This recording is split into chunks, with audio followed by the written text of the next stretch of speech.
Hey, this is Mike Durr, the Kingwood Mortgage Guy, and listen, I have been wanting to go over this subject for a long time, and I just never found the time to do it. But just recently, a borrower came to me and was being, what's the term I will use, lured, seduced, if you will, new construction home builder and their sales guys, and it was all about the payments. They were promising a payment that was much lower than what I anticipated that they could get based on a $250,000 price range. So what I wanted to do is I wanted to go through this scenario and explain what the escrow whammy is, particularly when you get new construction. So this is what I put out here, but anyway, in this particular case, first thing I'm going to do is I am Kingwood Mortgage Guy. Here's my number, 281-348-9899, and I am the Kingwood Mortgage Guy, but I'm licensed in the state of Texas. So if anybody wanted to call me and ask me questions or work with me throughout Dallas, Fort Worth, San Antonio, Austin, anywhere in Texas, I am good to go, and I'd love to help you. I do a lot of loans out there. So what I wanted to do is I wanted to go over buying new construction and what the escrow whammy is, and that's what you need to know. But you're out there shopping for homes, and it's really hard to find what you like, and it's also, when you do find it, there's so many people that are bidding on it that you lose out because of whatever. I mean, there's a crazy reason. Maybe people bid higher than what the sales price was. So you get a little frustrated after you get that happens 2, 3, 4, 5 times, and you say, you know what, forget it. Great, I'm just going to go with new construction. And in this particular case, you think about it, everything's new. You got new appliances, you got new roof, you got new foundation, you got everything is new. So why would I consider anything else? And the truth is, buying new is great, but you have to be aware of some of the quirky little parts of it, particularly that revolve around loans and taxes. Now, there are a lot of stuff about new homes versus the existing homes, but this particular video is about the real estate taxes and the way the escrows are set up. So how your mortgage company and the title company will handle the escrow account is different, and then most important, the result can be, well, it's a whammy. I mean, it's wham. I mean, it can really, boom, it can really knock you off your feet, and that's why I want you to be aware of this. So real quick, I'm going to go through this real quick. New homes, pros and cons, everything's new, it's a pro. Insurance is low. Insurance companies love doing this homeowners insurance on this because everything's new, nothing breaks. It's a good thing.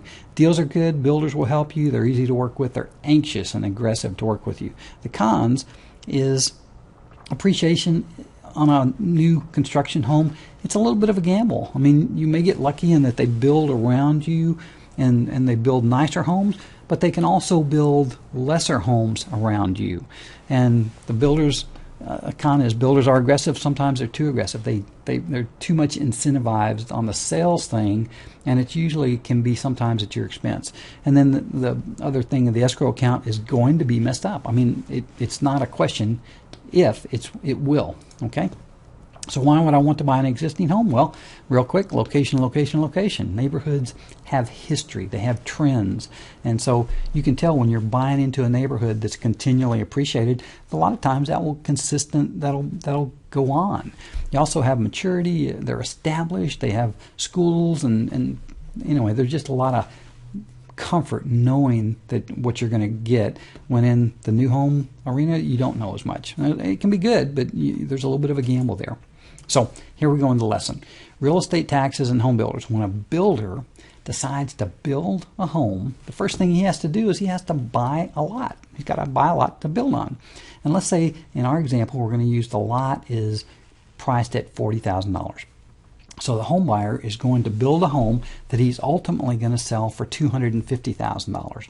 So forget what the profit is in there. Let's just say he makes a little bit of profit, but the value that the county has for that unimproved lot, basically grass or dirt, that's all it is, it was $40,000. Well, the builder's going to improve that to $250,000, right? But the taxes are based on the $40,000. So how long does that last? Well, let's assume that the builder starts to build in February. And that's not unusual because January, weather's not great. February, March, they start building. And let's say it takes, and this is a short time line, 120 days to build the home. Could take as long as 180, could even be longer than that. But let's say anywhere from 120 to 180 days. property values in our area, Harris County, Montgomery County, most of the counties in and around our area, are established in May. This is when existing home owners get a chance to challenge their tax rates, or not their tax rates, their tax values. And that's really what the crux of this whole thing is about. And after May, the tax values are set. Now the rates don't change, the values change, and you have to fight those all the time. The county will likely not update the property value of this improved lot because it was happening right about the time that they were calculating the values. And they're just not that efficient that they're going to be right on top of it. Now, it may happen, but it's unlikely. So what happens in 2016 for this year's taxes is based on $40,000, yet you just bought a $250,000 property for this thing. Now, this is pretty good, actually, because the taxes that you're going to pay, and the builder is going to credit you with the taxes from January till June, or whenever you buy, but that credit's going to be based on the $40,000, right?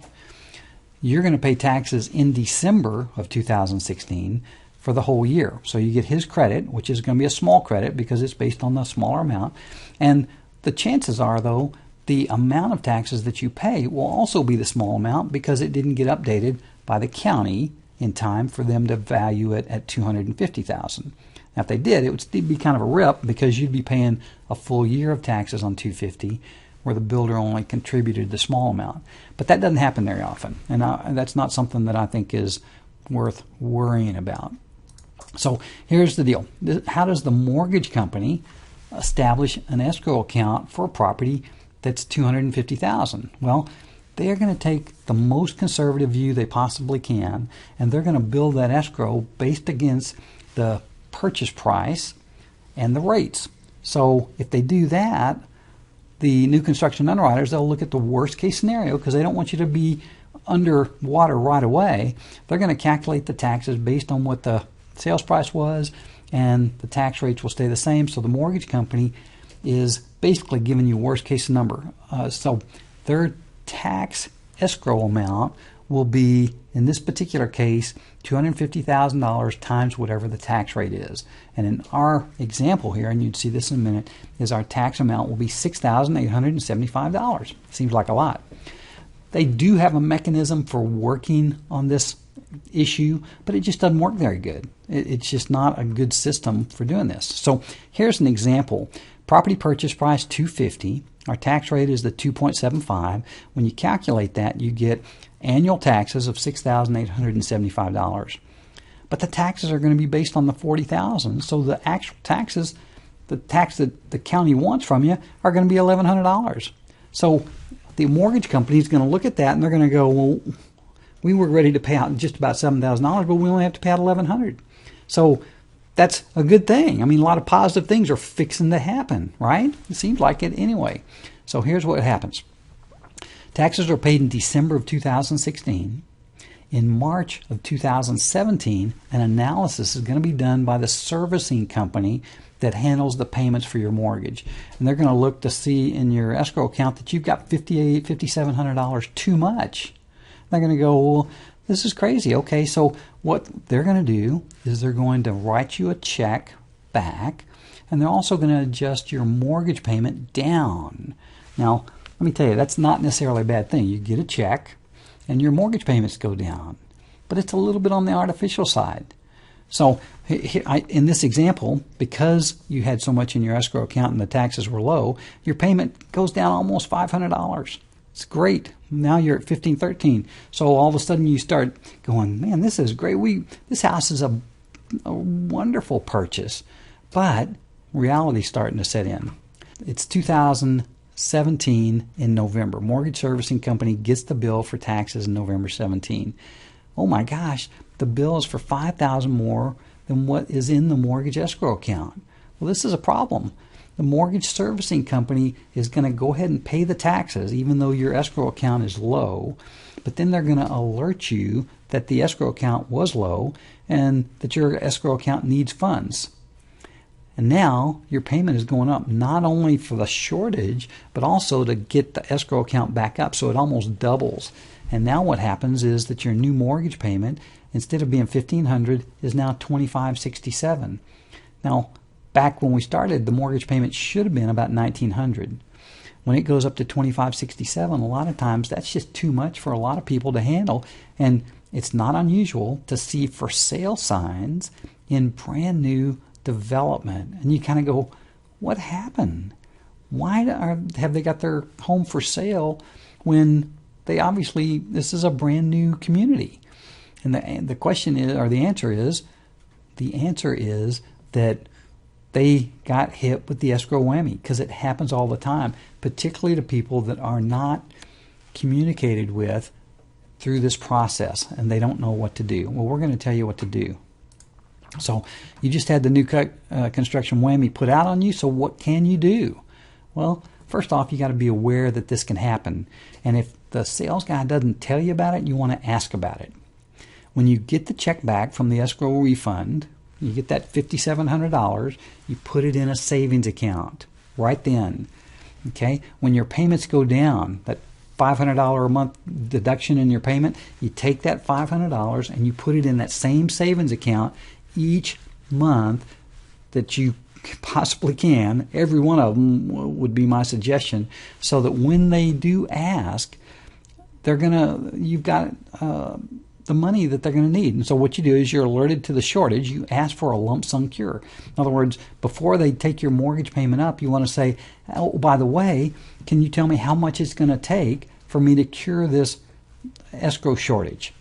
And I'll bet, and usually the calculations are good, this should be very close to the amount that you saved. Okay, so it's going to cure your escrow account. So your payment is going to go from $15 back up to about $2,000, but it's not going to be a shock, because you're going to know that's what it should have been the whole time, and you're going to have that $10,000 or $11,000 that's going to be the cure for the escrow shortage.